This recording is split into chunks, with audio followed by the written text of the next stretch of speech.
राष्ट्रीय काँग्रेसच्या रास्ता रोकोचा धसका, मागण्या मान्य. अकोट तालुक्यातील रंभापूर फाटा ते अकोट या मार्गाचे काम संथ गतीने व निकृष्ट दर्जाचे चालू आहे.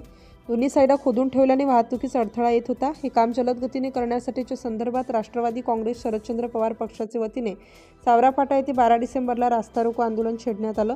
याचा धसकाच घेत संबंधित विभागाचे अधिकारी व ठेकेदार हे सावरा फाटा येथे येऊन त्यांनी संबंधित मागण्या मान्य करण्याचे लेखी आश्वासन दिले. या रोडचे काम करण्यासाठी दोन्ही साईड खोदलेल्या आहेत. त्यावर पाणी मारण्याचे प्रमाण कमी असल्याने मोठ्या प्रमाणात धूळ उडत होती. त्यामुळे किरकोळ अपघातही झाले व ही धूळ रोड लगत असलेल्या शेतातील पिकावर उडत असल्याने शेतमालाचेही नुकसान होत आहे. त्यामुळे खोदकामावर एका तासातून पाणी मारण्यासाठी टँकरची तात्काळ वाढ करण्यात आली व कामाची गतीही वाढवण्यात येईल असे लेखी आश्वासन संबंधित विभागाने दिले. तसेच दुसरी मागणी CCIने शेतकऱ्यांचा कापूस खरेदीचे प्रमाण वाढवण्याची मागणी केली आहे.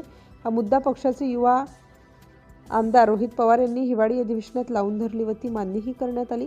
हे रास्ता रोको आंदोलन जिल्हाध्यक्ष संग्रामभैया गावंडे यांच्या आदेशानुसार व अकोट विधानसभा अध्यक्ष नानासाहेब हिंगणकर यांच्या मार्गदर्शनात करण्यात आलं.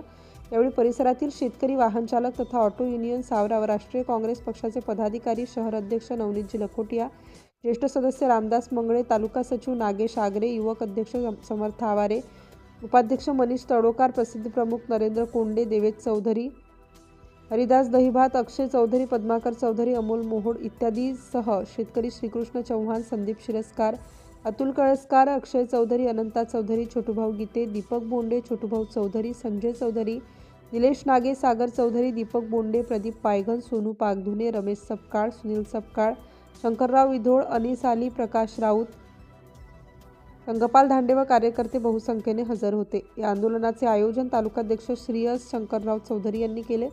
यावेळी सूत्रसंचालन समर्थ आवारे यांनी तर प्रास्ताविक नागेश आगरे यांनी तर आभार प्रदर्शन मनीष तळोकार यांनी केले.